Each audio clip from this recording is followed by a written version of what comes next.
కడప జిల్లా బద్వేల్ పట్టణంలో వరుస చోరీలతో పట్టణ ప్రజలు బెంబేలెత్తిపోతున్నారు. ఎప్పుడు ఏం జరుగుతుందో ఇంటిలో నుంచి బయటకు వెళ్లాలంటే ఒకంత ఆలోచించే పరిస్థితి నెలకొంది. కడప జిల్లా బద్వేల్ మున్సిపాలిటీ పరిధిలోని త్యాగరాజు కాలనీలోని శ్రీ కాశీ విశ్వనాథ స్ఫటిక దేవాలయం పక్కనే ఉన్న ఓ ఇంటిలో మధ్యాహ్నం దొంగలు చొరబడి తలుపు పగలగొట్టి బీరువాలో దాచుకున్న 15,000 డబ్బులు, జత కమ్మలను దోచుకు వెళ్లారు. ప్రతినిత్యం భక్తులతో రద్దీగా ఉండి ఈ ప్రాంతంలో దొంగలు చొరబడ్డారు అన్న విషయం తెలుసుకున్న పట్టణ ప్రజలు ఒకంత ఆశ్చర్యం వ్యక్తం చేస్తున్నారు. ఇంటిలోని బాధితులు ఉదయం నుంచి వృత్తి పని నిమిత్తం బయటకు వెళ్లారని సాయంత్రం 4 గంటలకు వచ్చి చూసే లోపల తలుపు పగలగొట్టి బీరువా తెరిచి అందులోని సామగ్రంతా కింద పడేసి నగదు, బంగారం దోచుకు వెళ్లారంటూ బాధితులు వాపోతున్నారు. ఈ మేరకు పోలీస్ స్టేషన్లో కేసు నమోదు చేశామని, పోలీసులకు ఫిర్యాదు చేశామని, వారు వచ్చి పరిశీలించి వెళ్లారంటూ బాధితులు పేర్కొన్నారు.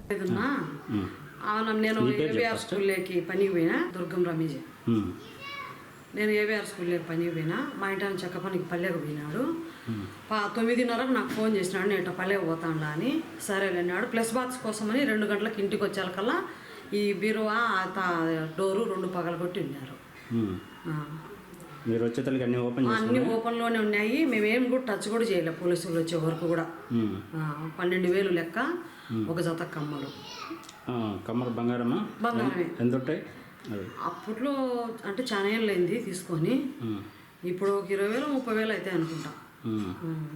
పోలీసులు కంప్లైంట్ ఇచ్చారమ్మా? ఇచ్చినాం సార్. ఏం చెప్పారు వాళ్ళు? చూద్దాము అని ఫోటోలు తీసుకొని పోయినారు. అన్ని ఫోటోలు తీసుకొని పోయినారు.